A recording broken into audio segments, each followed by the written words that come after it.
ની ડેલી હોય ને તો આખા ગામને ધરપત રહેતી બાપુ બેઠા છે, એની ડેલી છે. આ તો હવે એમ કે આમ થઈ ગયું તેમ થઈ ગયું, રજવાડા આવી ગયા. એ તો સાહેબ અમને પૂછો કે અમને કેટલું દુઃખ થાય છે. લોહી પીધા નથી, અરે લોહી દીધા છે બાપુની ડેલીએ. લોહી પીધા નથી, લોહી દીધા છે બાપુની ડેલીએ. અને કઈક ખોવા જેવા ઉદાહરણ દીધા છે બાપુની ડેલીએ. નકર કોઈના ભાગ્યમાં ક્યાં એક વીઘો હતી?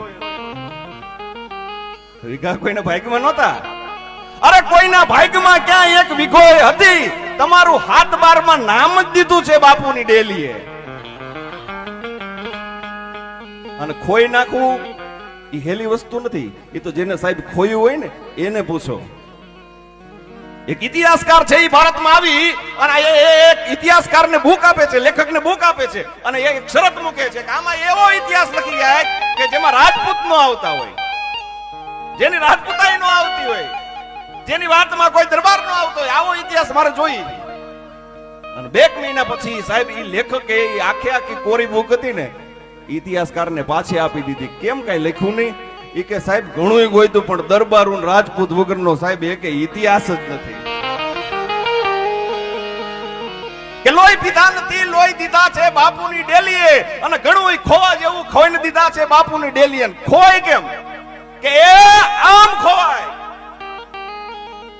પેલું રજવાડું જેથી કૃષ્ણકુમારસિંહજી દાનમાં દઈ દીધું ને, બધું દઈ દીધું. પછી રાજા મહારાણી પાસે આવ્યા અને કીધું કે મારું જેટલું હતું એ મેં દઈ દીધું, પણ હવે આ તમારું જેટલું છે એમાં મારે તમને પૂછાય. અને તેથી આ દેશની રાજપૂતાણીએ કીધું હતું કે દરબાર આખે આખો હાથી દઈ દીધો હોય ને પછી શણગાર ઉતારવાનું ન હોય, બધું દઈ જ દેવાનું.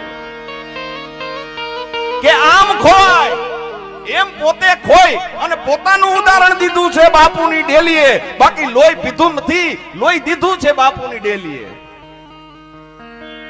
અને તમે તો ઘોયરા રહેતા હતા રાત દિન. અમુક વર્ગ હતો ને તો હુવાનું જ કામ કરતો હતો, કઈ વાંધો નહીં બાપુ છે ને. અરે તમે તો ઘોયરા રહેતા હતા રાત દિન. તમારું રાત દિન નું રખોપું કીધું છે બાપુની ડેલીએ. બાકી લોહી પીધું નથી, આ લોહી દીધું છે બાપુની ડેલીએ. આ દાદ બાબુએ લખેલું છે સાહેબ, એને વધાવો. કારણ કે અમે તો ગમે આમાં જેમાં હામો ડાયરો હોય ને, વાતડિયું વગ તાળિયું જણ જણ જુજવ્યું જેડા જેડા માનવીની આ તો હેડી હેડી વાતડિયું. રાજપરા ગામ ગોહિલવાડની ધીંગી ધરતી. અને એમાં એમ કહેવાય કે શિવ મહાપુરાણ એટલે ભગવાન શિવ છે ને એ ખરેખર ક્ષત્રિયનો દીકરો કોઈથી ભક્તિ કરે નહીં, પણ જેથી ભક્તિ કરે ને તેથી બેડો પાર થાય. લેખકો અને કવિઓએ કીધું છે ક્ષત્રિયની એક આંખમાં છે એ ભક્તિ હોવી જોઈએ અને બીજી આંખમાં સુરવીરતા હોવી જોઈએ. આ ક્ષત્રિયનો